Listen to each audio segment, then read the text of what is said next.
নমস্কার বন্ধুরা, দেবতার সাজঘর চ্যানেলে আপনাদের সবাইকে স্বাগত জানাই।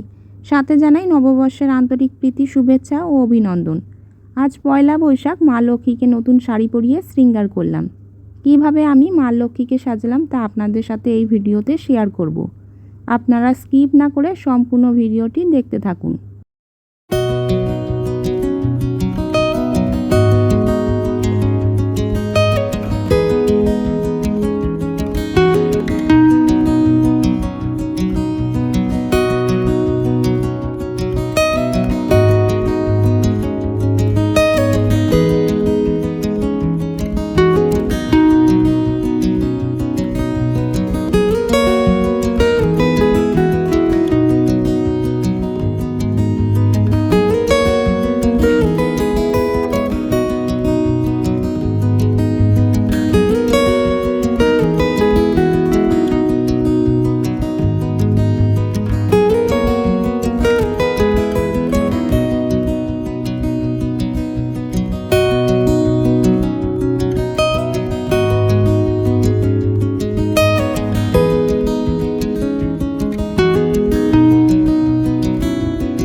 আজকের ভিডিওটি আপনাদের কেমন লাগলো তা অবশ্যই কমেন্ট করে জানাবেন। ভালো লাগলে একটি লাইক করবেন এবং বন্ধুদের সাথে শেয়ার করে নেবেন। এরকমই নতুন নতুন ভিডিও পেতে চ্যানেলটিকে অবশ্যই সাবস্ক্রাইব করে রাখবেন। নতুন বছর সকলের ভালো কাটুক এই কামনা করে আজকের ভিডিওটি এখানেই শেষ করছি। সকলে ভালো থাকবেন, সুস্থ থাকবেন। ধন্যবাদ।